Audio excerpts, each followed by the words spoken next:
اعوذ باللہ من الشیطان الرجیم، بسم اللہ الرحمن الرحیم۔ واتقوا یوما لا تجزی نفس عن نفس شیئا۔ واتقوا، اور ڈرو، یومن، اس دن سے، واتقوا یومن، اور ڈرو اس دن سے، لا تجزی، بدلہ نہ ہوگا، نفس، کوئی شخص، ان نفس، کسی شخص سے، شیئا، کچھ۔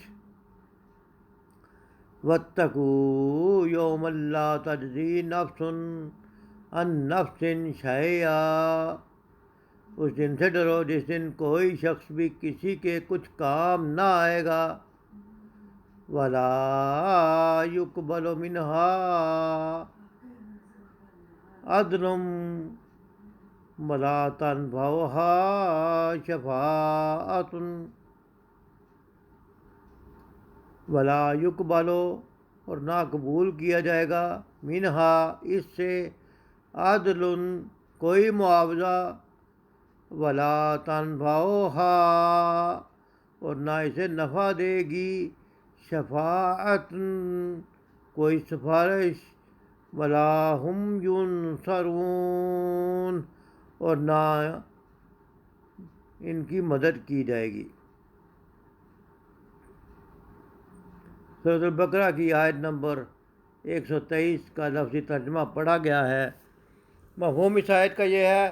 اور اس دن سے ڈرو جس دن کوئی شخص بھی کسی کا کچھ کام نہیں آئے گا، اور نہ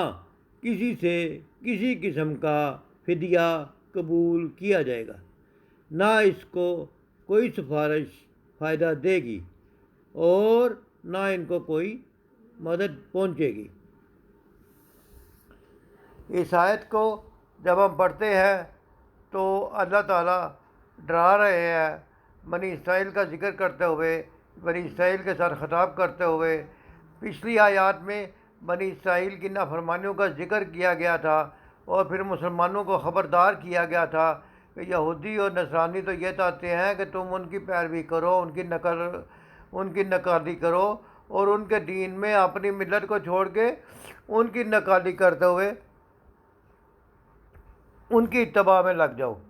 لہٰذا تم اپنی اتباع میں، تو اپنے نبی صلی اللہ علیہ وسلم کی اتباع سے تو ہٹ گئے، اور یہی وہ چاہتے ہیں۔ اور اس بات سے مسلمانوں کو خبر کیا گیا تھا کہ اگر ایسا کر لے کوئی بندہ، یا ایسا ہو گیا، تو نبی صلی اللہ علیہ وسلم مخاطب کر کے بھی یہی فرمایا گیا کہ اگر کوئی ایسا کر لیتا ہے، یا اگر آپ ایسا کرتے ہیں، ان لوگوں کی خواہشات کی پیروی کرتے ہیں، تو اللہ کے عذاب سے بچانے کے لیے کوئی حمایتی ملے گا، نہ کوئی مددگار۔ اور پھر بتایا گیا جا رہا ہے کہ جو تلاوت کرتے ہیں، قرآن پڑھتے ہیں، اللہ تعالیٰ کی کتاب پڑھتے ہیں، اور تلاوت کا حق ادا کرتے ہیں، یعنی کہ اس پر عمل بھی کرتے ہیں، جو پڑھتے ہیں اس پر عمل بھی کرتے ہیں، جو ایسا نہیں کرے گا وہ خسارے میں پڑے گا۔ اور پھر اللہ تعالیٰ نے اپنی نعمتیں بھی یاد کرائیں کہ جو ایسا کام کرے گا، جو اللہ تعالیٰ کی فرمانبرداری کرے گا، جو اللہ تعالیٰ کے احکام کو مانے گا، اللہ تعالیٰ کے خوشنودی پہ کرے گا، اور غیر قوموں کی، کافر قوموں کی، مشرک قوموں کی نقالی نہیں کرے گا، بلکہ اللہ کی خوشنودی کرتے ہوئے، ملت پہ، اپنی ملت میں قائم رہتے ہوئے اللہ کی رضا کے لیے عمل کرے گا، تو اللہ تعالیٰ اس کے عمل کو قبول کریں گے۔ اور جیسا کہ بنی اسرائیل کے ساتھ کیا کہ جب انہوں نے اپنی اللہ تعالیٰ کی نافرمانیوں میں حد گزار دی، تو پھر نبی صلی اللہ علیہ وسلم مبعوث فرمائے گئے، اور امامت کا منصب بنی اسرائیل سے چھین لیا گیا۔ اب اسی بات کو آخرت کے ذکر کے ساتھ جوڑا جا رہا ہے کہ اس دن سے ڈرو جس دن کوئی کسی کے کام نہیں آئے گا، نہ کسی سے کوئی فدیہ قبول کیا جائے گا، اور نہ اس دن کوئی سفارش کام آئے گی، نہ ہی ان کی مدد کی جائے گی۔ تو صرف کام کیا آئے گا؟ صرف آپ کے اعمال کام آئیں گے۔ جو عمل اچھے کرے گا اس کو اچھا بدلہ ملے گا، اور برے عملوں کے برے نتیجے جو ہیں وہ بھی سامنے آ جائیں گے۔